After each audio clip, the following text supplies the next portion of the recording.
Avec la comédie, le polar est l'un des genres phares du cinéma français. Melville, Verneuil, Corneau, Clouzot, l'après-guerre lance toute une génération de cinéastes nourris de films noirs venus des États-Unis.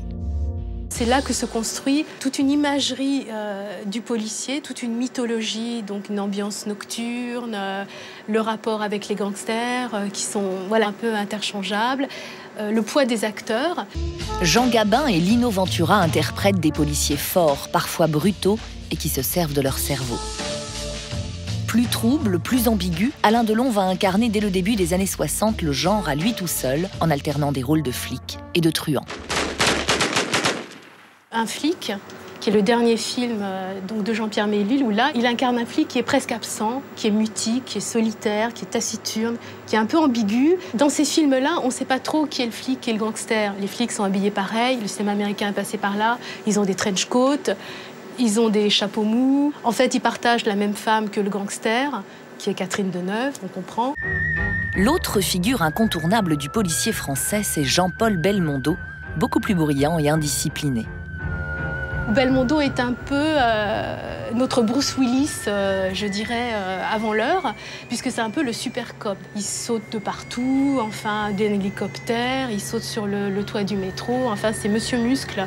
Bon, Belmondo, il est tout seul, la hiérarchie est corrompue ou incapable, donc lui prend tous les risques, il risque sa vie. Dans ses films avec Bébel, Flic et Rebelle, la critique de l'institution apparaît en filigrane.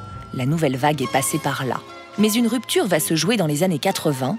Les réalisateurs de polar se lancent dans l'hyper-réalisme. C'est le cas notamment avec Police, de Maurice Pialat. Les films comme La Balance, ensuite après il y aura Les Ripoux, qui fut aussi un autre grand succès de cette période, se veulent un peu plus réalistes, un peu plus sales.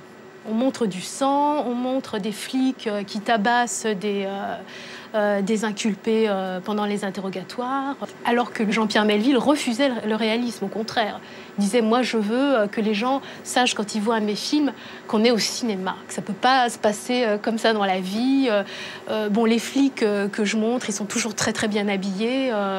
Voilà, je ne cherche pas le réel, au contraire. » Olivier Marchal s'inscrit dans cette double tradition réaliste et cinématographique.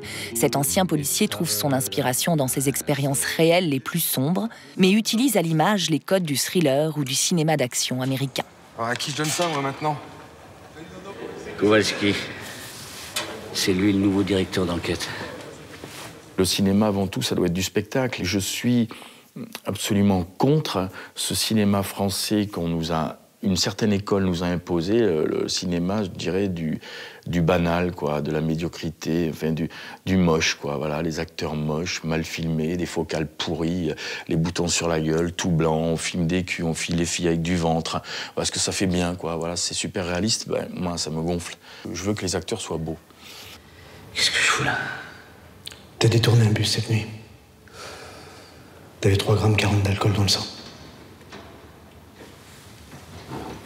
Ce qui m'a le plus marqué, c'est la douleur, la souffrance, la mort, le chagrin, les larmes, le sang, l'odeur de pisse, de transpiration, les mecs divorcés, les mecs alcooliques. Voilà, j'étais entouré de ça, les copains qui se sont suicidés et tout. J'ai une attirance pour les losers, quoi. C'est quelque chose, en tout cas, je trouve que c'est terriblement romantique. À l'instar d'Olivier Marchal, les polars des années 2000 puisent dans le réel en s'inspirant de faits divers ou de la vie de commissariat. Avec qui? Deux Russes. Deux Russes? C'est quoi leur nom? Piotr. Mais pour les documentaristes Ilan Clipper et Virgile Vernier, qui ont filmé pendant plusieurs mois la police, la vraie, la réalité est inévitablement distordue par la fiction. C'est le cas pour Maïwenn et son film Police. C'est un film spécialement fantasmé. La vie idéale dans un commissariat, puis c'est un film très idéologique, avec son idéologie à elle. Grosso modo, le monde est plein de méchants pervers et heureusement qu'il y a les bons flics qui sont là pour les protéger pour protéger les enfants qui sont en danger, quoi.